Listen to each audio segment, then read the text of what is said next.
नमस्कार, बहुत स्वागत है आप सभी का। आप देख रहे हैं सुनो यूपी का मॉर्निंग एडिशन। मैं हूं आपके साथ जया मिश्रा। नमस्कार, मैं हूं आपके साथ गुंजन दीक्षित। खबरों की शुरुआत करेंगे और सबसे पहले खबर लेंगे लखनऊ से, जहां अखिलेश यादव का भाजपा पर निशाना। बुनियादी मुद्दों से बचने के लिए जिन्ना को लेकर भाजपा आई है। अखिलेश यादव ने कहा, चुनाव में जानबूझकर जिन्ना को भाजपा बार बार लेकर आ रही है। भाजपा को नहीं दिख रही किसानों की तकलीफ। अखिलेश यादव ने भाजपा पर निशाना साधा है।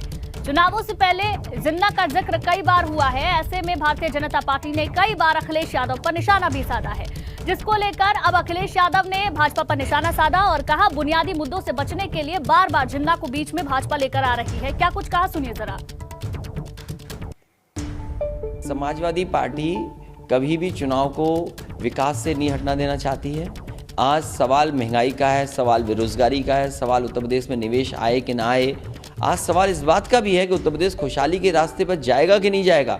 भारतीय जनता पार्टी बुनियादी मुद्दों पे नहीं बात करना चाहती।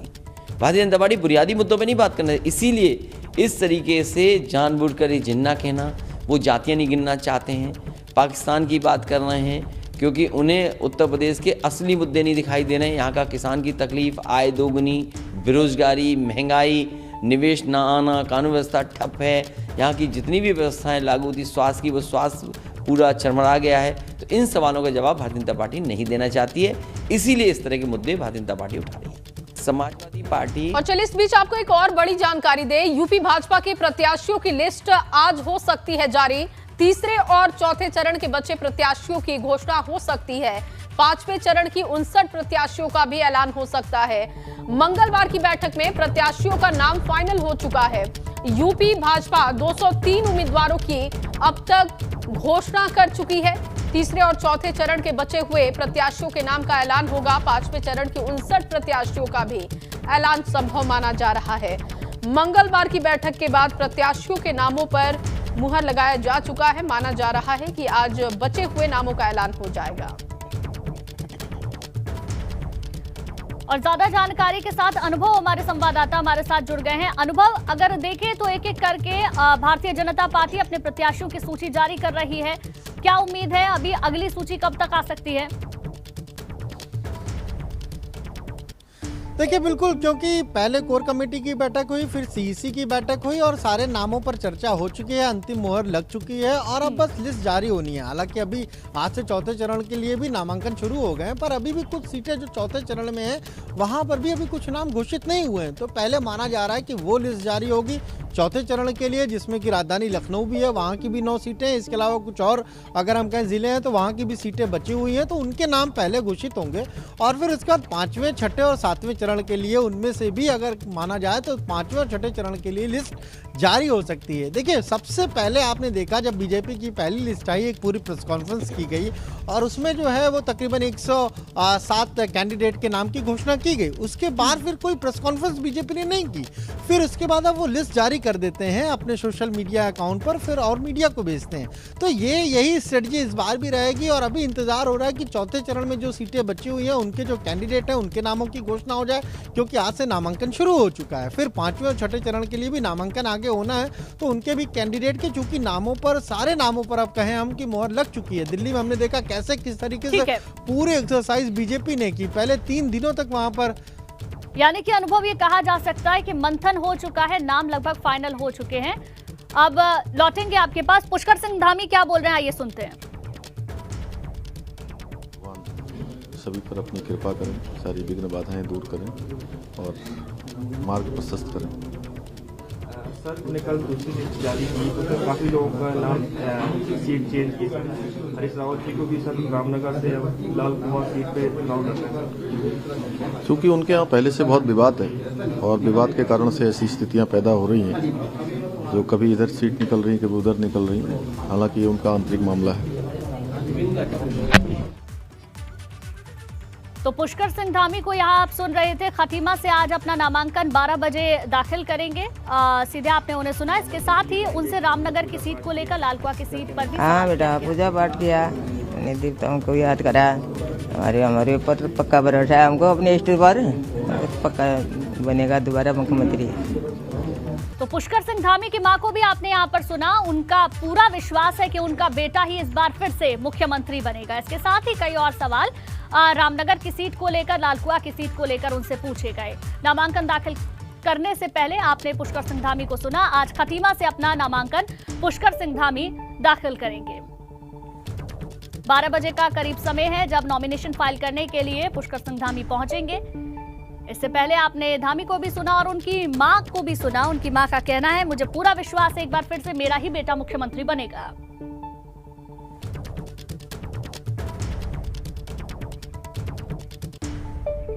तो आपको ये बड़ी खबर बता दें, आज खटीमा से नामांकन दाखिल करेंगे सीएम पुष्कर सिंह धामी। 12 बजे के करीब नामांकन दाखिल करने के लिए पहुंचेंगे। उत्तराखंड में एक ही चरण में चुनाव होना है। 14 फरवरी को चुनाव होगा, जहां आज अपना नामांकन दाखिल करने के लिए पुष्कर सिंह धामी पहुंचेंगे। और नामांकन दाखिल करने से पहले पूजा पाठ का भी खास ख्याल रखा जाता है, शुभ मुहूर्त का भी खास ख्याल रखा जाता है। ये सीधी तस्वीरें खटीमा से आप देख रहे हैं। पुष्कर सिंह धामी आपको नजर आएंगे, उनके साथ में उनकी मां नजर आएंगी और यहाँ पर कुछ मंत्रोच्चारण किया जा रहा है। उनके साथ में उनकी पत्नी भी मौजूद है। मंत्रोच्चारण के साथ कुछ पूजा पाठ करते हुए नजर आ रहे हैं, क्योंकि अब से कुछ देर में नामांकन दाखिल करने के लिए पहुंचेंगे। और चुनावों में पूजा पाठ का नामांकन दाखिल करने से पहले मुंह मीठा करने का अपना ही एक महत्व है, जो आज नजर भी आ रहा है। खटीमा से सीधी तस्वीरें आप देख रहे हैं। पुष्कर सिंह धामी आपको नजर आएंगे, उनकी पत्नी, उनकी मां भी उनके साथ में मौजूद हैं। तमाम और कार्यकर्ता भी पहुंचे हुए हैं और अब से कुछ देर बाद खटीमा से अपना नामांकन दाखिल करने के लिए पुष्कर सिंह धामी पहुंचेंगे। खटीमा की सीट इस बार हॉट सीट हो जाती है, क्योंकि खुद मुख्यमंत्री वहां से मैदान में उतरे हैं। नामांकन के लिए जा रहे हैं। हाँ, हम लोग प्रत्येक वर्ष जब भी मैं नामांकन करता हूँ तो पहले भगवान का आशीर्वाद लेता हूँ। आज भी मैंने वही किया है कि भगवान सभी पर अपनी कृपा करें, सारी विघ्न बाधाएं दूर करें और मार्ग प्रशस्त करें।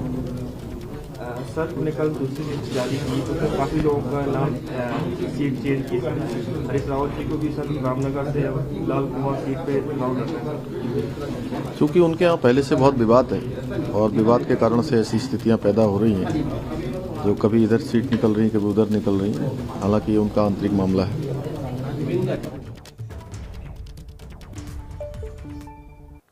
देखिए, सीएम धामी को आप सुन रहे थे और अब से थोड़ी देर बाद वो नामांकन करेंगे। इस बीच आपको एक बड़ी जानकारी दे दें, आज समाजवादी पार्टी की भी लिस्ट सामने आ सकती है। चौथे चरण के बचे उम्मीदवारों की आज सूची जारी हो सकती है समाजवादी पार्टी की तरफ से। लखनऊ के उम्मीदवारों की भी आज लिस्ट सामने आ सकती है। लखनऊ की 9 सीटों पर अब तक किसी भी दल ने प्रत्याशी की घोषणा नहीं की है और ऐसे में माना जा रहा है कि जब आज से नामांकन की प्रक्रिया शुरू हो रही है तो समाजवादी पार्टी की तरफ से लिस्ट सामने आ सकती है।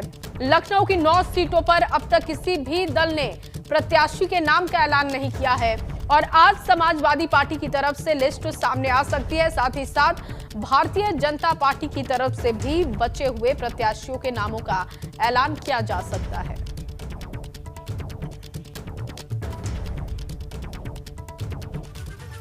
वहीं आज रामपुर की स्वार सीट पर 2 दिग्गज नेता अपना नामांकन दाखिल करेंगे। एनडीए समर्थित अपना दल के प्रत्याशी नवाब हैदर अली अपना नामांकन करेंगे। इसके साथ ही आज अब्दुल्ला आजम भी अपना नामांकन कर सकते हैं। सपा के प्रत्याशी अब्दुल्ला आजम, जब ये सूची आई थी तो इनके नाम को लेकर कई सवाल खड़े किए गए थे। रामपुर की सीट से 2 बड़े चेहरे आज अपना नामांकन करेंगे, जिसमें कि एनडीए समर्थित अपना दल के प्रत्याशी नवाब हैदर अली अपना नामांकन दाखिल करेंगे। इसके साथ ही आज अब्दुल्ला आजम समाजवादी पार्टी के प्रत्याशी हैं, वो अपना नामांकन दाखिल करने के लिए पहुंचेंगे। 12 बजे का करीब समय होगा जब अपना नॉमिनेशन फाइल करने के लिए पहुंचेंगे। 2 तस्वीरें दिखा रहे हैं आपको। आज जहां अब्दुल्ला आजम समाजवादी पार्टी के प्रत्याशी करीब 12 बजे अपना नामांकन दाखिल करेंगे, इसके साथ ही एनडीए समर्थित अपना दल के प्रत्याशी नवाब हैदर अली भी अपना नामांकन दाखिल करेंगे। आज से भाजपा के कई दिग्गज नेता पश्चिमी उत्तर प्रदेश के कई जिलों में सीधे जनता के बीच जाकर जनसंपर्क अभियान की शुरुआत करेंगे, जिसमें केंद्रीय गृह मंत्री और पश्चिमी उत्तर प्रदेश में भाजपा के चुनाव अभियान की कमान संभाल रहे अमित शाह गौतम बुद्ध नगर और मथुरा में रहने वाले हैं। मुख्यमंत्री योगी आदित्यनाथ बिजनौर और मुजफ्फरनगर का दौरा करेंगे।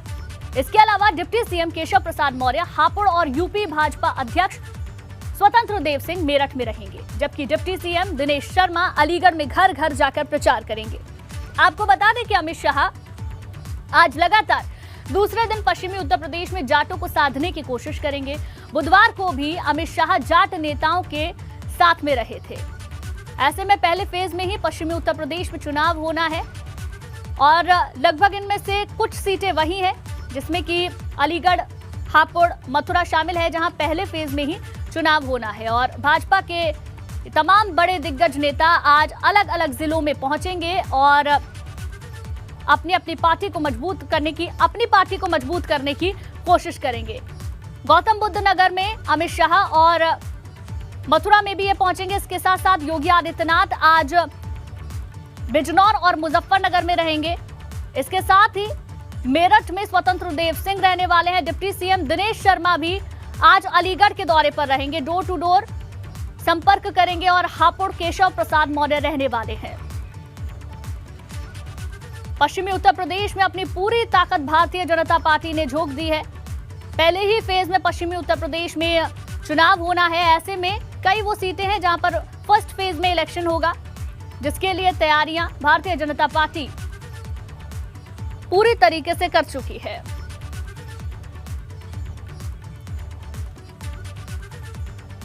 और ज्यादा जानकारी के साथ नितिन उपाध्याय हमारे संवाददाता मथुरा से हमारे साथ जुड़ गए हैं, बलराम पांडे नोएडा से हमारे साथ जुड़ गए हैं, अनुभव शुक्ला हमारे संवाददाता लखनऊ से हमारे साथ जुड़ गए हैं। सबसे पहले नितिन, आप ही के पास आते हैं क्योंकि मथुरा इस बार चुनावों से पहले काफी चर्चाओं में भी रहा है। ऐसे में अमित शाह का दौरा कितना खास वहां पर रहने वाला है, क्या कार्यक्रम पूरा? देखिए, बिल्कुल अमित शाह का दौरा काफ़ी ज़्यादा महत्वपूर्ण रहने वाला है और एक बात महत्वपूर्ण ये भी है कि जिस तरह से लगातार कहा जाए हिंदुत्व की एक नई प्रयोगशाला इस समय मथुरा बनती जा रही है और अयोध्या में जिस तरह से मंदिर बनने के बाद भगवान कृष्ण का जो मंदिर को लेकर जो आंदोलन है वो लगातार कहा जाए तेज़ी पकड़ रहा है और ऐसे में मथुरा से कहा जाए धार्मिक ध्रुवीकरण की जो सियासत जो बीजेपी करती रही है उसका एक नया सेंटर पॉइंट मथुरा बनता जा रहा है। आज मथुरा में रहेंगे, वृंदावन में सबसे पहले अमित शाह पहुंचेंगे और बांके बिहारी मंदिर के दर्शन करेंगे और उसके बाद उनको जो श्री जी बाबा सरस्वती विद्या मंदिर मथुरा वो यहाँ पहुंचेंगे गोवर्धन रोड पर और सबसे पहले वो प्रबुद्ध मतदाताओं के साथ बैठक करेंगे। प्रबुद्ध मतदाता यानी ऐसे इंटेलेक्चुअल्स जो कहीं ना कहीं सोसाइटी में ओपिनियन मेकर होते हैं और उसके जरिए कहीं ना कहीं एक कहा जाए मल्टीपल वोटर्स तक पब्लिक कैसे बीजेपी कैसे पहुंचे। लाइक जो प्रोफेसर हैं, जो व्यापारी हैं, जो कहा जाए सामाजिक संगठन से जुड़े हुए लोग हैं, जो डॉक्टर्स हैं, जो कहीं ना कहीं एक ओपिनियन मेकिंग बनाते हैं, उनके साथ अमित शाह की मीटिंग है 12:15 बजे से 1:15 बजे के बीच और उसके बाद 15 मिनट का गैप है और उसके बाद 1 घंटे की बड़ी संगठनात्मक बैठक है।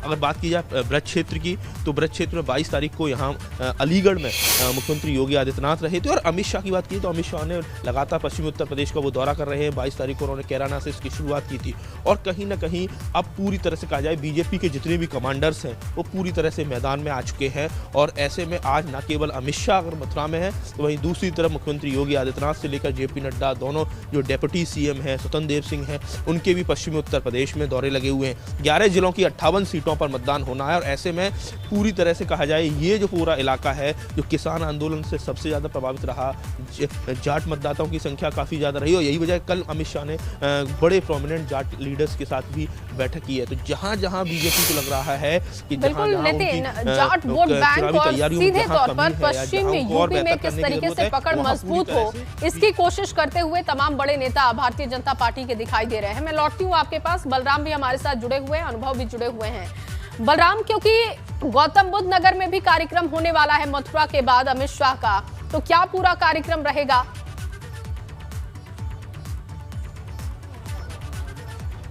देखिए, अगर बात करें गृह मंत्री अमित शाह के कार्यक्रम की तो लगभग 3 बजे वो ग्रेटर नोएडा के एक्सपो सेंटर में पहुंचेंगे हवाई मार्ग से। उसके बाद वो सबसे पहले तुगलपुर गांव आएंगे, यहां पर डोर टू डोर कैंपेनिंग करेंगे और जनता से संवाद स्थापित करेंगे। और कहीं ना कहीं जिस तरीके से पश्चिमी उत्तर प्रदेश में भारतीय जनता पार्टी प्रचार को लेकर के सक्रिय दिख रही है, उसको लेकर के ये कहना गलत नहीं होगा कि प्रचार के मामले में बीजेपी कभी भी हीला हवाली नहीं करती है। चाहे छोटा चुनाव हो, चाहे बड़ा चुनाव हो, बीजेपी पूरे दमखम से जमीन पर उतरती है। उसके कार्यकर्ता, उसके जो नेता हैं वो डोर टू डोर जाकर के जनसंवाद करते हैं, जनता से संपर्क स्थापित करते हैं और अपनी बातों को जनता के सामने मजबूती से रखते हैं। और 2022 के चुनाव में भी पहले चरण में पश्चिमी उत्तर प्रदेश में मतदान होना है। ऐसे में जो बीजेपी के चाणक्य हैं उनको ब्रज और पश्चिम की जिम्मेदारी दी गई है। दोनों जगह के वो प्रभारी हैं और लगातार अमित शाह पश्चिमी उत्तर प्रदेश में दौरा कर डोर टू डोर जनता से संवाद कर रहे हैं। जनता को भारतीय जनता पार्टी की नीतियां और मोदी और योगी सरकार में जो भी विकास कार्य हुए हैं उनको बता रहे हैं और बीजेपी के पक्ष में एक माहौल बनाने की कोशिश की जा रही है। जिस तरीके से पश्चिमी उत्तर प्रदेश के जाटों के साथ बैठ के अमित शाह ने रणनीति तय की, जाटों को मनाने की कोशिश की, वहीं आज गौतम बुद्ध नगर में जो गुर्जर समाज के लोग हैं उनके साथ भी संवाद करेंगे, उनसे मुलाकात करेंगे और जो उनकी नाराजगी है उसको भी दूर करने की कोशिश करेंगे। अगर हम बात करें गौतम बुद्ध नगर की तो ये सीट काफी ज्यादा अहम हो जाती है क्योंकि ये गृह जनपद मायावती का है और कहा जाता है कि गौतम बुद्ध नगर बहुजन समाज पार्टी का एक वक्त गढ़ था, लेकिन जिस तरीके से भारतीय जनता पार्टी ने यहाँ पर अपना बिल्कुल परचम बलराम, अगर लहराया देखें है तो और एक उस एक परचम मूवमेंट को काफी बरकरार अहम हो रखने जाता के है और लिए जातिगत समीकरणों को जिस तरीके से साधने की कोशिश भारतीय जनता पार्टी कर रही है उससे ये साफ तौर पर कहा जा सकता है कि अब चुनाव बेशक इतना नजदीक आ गया है लेकिन जमीन पर लगातार बीजेपी बनी हुई है। बने रहिए आप हमारे साथ, अनुभव भी लगातार हमारे साथ बने हुए हैं। अनुभव, अगर देखें तो 136 सीटें हैं पश्चिमी उत्तर प्रदेश की और 2017 में 109 सीटें जीती थी। लग ये रहा था कि पश्चिमी उत्तर प्रदेश में भाजपा की पकड़ कुछ कमजोर होगी, लेकिन लगातार अपने आप को मजबूत करती हुई भारतीय जनता पार्टी नजर आ रही है। देखिए, सभी दलों के अपने दावे हैं। बीजेपी का अपना दावा है, समाजवादी पार्टी आरएलडी का अपना दावा है। सभी दावा कर रहे हैं कि हम ज्यादा सीटें जीतेंगे, पर ये तो जब 10 तारीख को वोटिंग होगी और जनता ईवीएम में कौन सा बटन दबाएगी, ये जब 10 मार्च को नतीजे आएंगे तब पता चलेगा। पर ये जरूर है कि अगर दूसरे सियासी दलों के मुकाबले हम बीजेपी की बात करें तो जिस तरीके से चुनाव आयोग ने रिस्ट्रिक्शंस लगाए हैं उसके बावजूद उनके जो, अगर हम कहें, जो उन्होंने नियम और शर्तें रखी हैं उसको फॉलो करते हुए बीजेपी अब मैदान में उतर चुकी है। आप देखिए, अमित शाह सबसे पहले कैराना जाते हैं, शामली जाते हैं, फिर आज वो मथुरा भी जा रहे हैं, फिर ग्रेटर नोएडा भी जाएंगे, वृंदावन जा रहे हैं। तो कहीं ना कहीं पूरा जो, अगर हम शीर्ष नेतृत्व बीजेपी का जो है वो इस वक्त मैदान पर है। दूसरे लोग वर्चुअल तरीके से जुड़ रहे हैं तो बीजेपी वर्चुअल और एक्चुअल दोनों तरीकों से जनता के बीच पहुंच रही है। राजनाथ सिंह भी आज मोदी नगर में उनका कार्यक्रम है। उत्तर प्रदेश के मुख्यमंत्री की बात करें, बिजनौर में उनका कार्यक्रम है। प्रदेश अध्यक्ष स्वतंत्र देव सिंह की बात करें तो मेरठ में उनका कार्यक्रम है। उप मुख्यमंत्री केशव प्रसाद मौर्य की बात करें तो उनका भी हापुड़ में कार्यक्रम है। और हम देखिए, बीजेपी कार्यालय पर खड़े हैं लखनऊ में और आज से चौथे चरण का नामांकन शुरू हो रहा है। लखनऊ भी चौथे चरण में है, यहाँ पर भी नामांकन आज से शुरू हो रहा है। पर अभी तक चूंकि कैंडिडेट्स के नाम, बहुत शुक्रिया आप सभी का तमाम जानकारी के लिए, तमाम तस्वीरों के लिए। चलिए, इस बीच एक बड़ी जानकारी आपको दे दे। जेपी नड्डा का शाहजहांपुर दौरा स्थगित किया जा चुका है। कल शाहजहांपुर जाएंगे जेपी नड्डा और आपको बता दें कि आज उनका दौरा था जिसे स्थगित किया जा चुका है। जेपी नड्डा का शाहजहांपुर दौरा स्थगित हुआ, अब ये कार्यक्रम कल होने वाला है। शाहजहांपुर जाएंगे जेपी नड्डा कल। बड़ी खबर इस वक्त, ताजा अपडेट आपको दे रहे हैं। जेपी नड्डा का शाहजहांपुर में कार्यक्रम था, उनका दौरा था, लेकिन दौरा स्थगित किया जा चुका है कुछ वजहों की वजह से। लेकिन अब बताया जा रहा है कि कल ये दौरा उनका हो सकता है। और सीधे बड़ी खबर का रुख करेंगे। देश में 24 घंटे में कोरोना के 2,86,384 नए मामले रिकॉर्ड किए गए हैं। पिछले 24 घंटे की बात की जाए तो 3,06,357 कोरोना मरीज स्वस्थ भी हुए। देश में कोरोना के एक्टिव केसेस की संख्या इस वक्त 22,02,472 है। देश में एक्टिव केसेस की संख्या 22 लाख के पार है।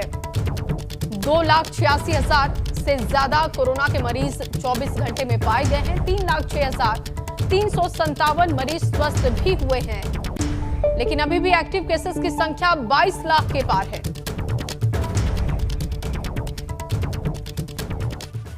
और इसी बीच एक बड़ी खबर, जहां एआईएमआईएम ने 8 प्रत्याशियों की एक और लिस्ट जारी कर दी है। मुरादाबाद शहर से वकील रशीद, देहात से मोहित फरगनी और काट से रईस मलिक का नाम इस सूची में शामिल है। अमरोहा के हसनपुर से मौलाना एहतशाम रजा हाशमी के नाम का ऐलान किया गया है। शाहजहांपुर से नौशाद कुरैशी, फिरोजाबाद से आसिफ इकबाल को प्रत्याशी बनाया गया है। इसके अलावा कानपुर आर्यनगर से दिलदार गाजी को, सीसामऊ से अलाउद्दीन के नाम का ऐलान किया गया है। तो ये बड़ी खबर आपको बता दें, जहां AIMIM ने 8 प्रत्याशियों की एक और सूची जारी कर दी है, जिसमें कि मुरादाबाद शहर से वकील रशीद को प्रत्याशी बनाया गया है। देहात से मोहित फरगनी को, काट रईस को भी प्रत्याशी बनाया गया है। इसके अलावा अमरोहा के हसनपुर से मौलाना एहतशाम रजा हाशमी के नाम का ऐलान किया गया है। शाहजहांपुर की सीट की बात करें तो नौशाद कुरैशी को यहां से प्रत्याशी बनाया गया है। फिरोजाबाद से आसिफ इकबाल प्रत्याशी बनाए गए हैं। कानपुर आर्यनगर से दिलदार गाजी, सीसामऊ की सीट से अलाउद्दीन के नाम का ऐलान किया गया है।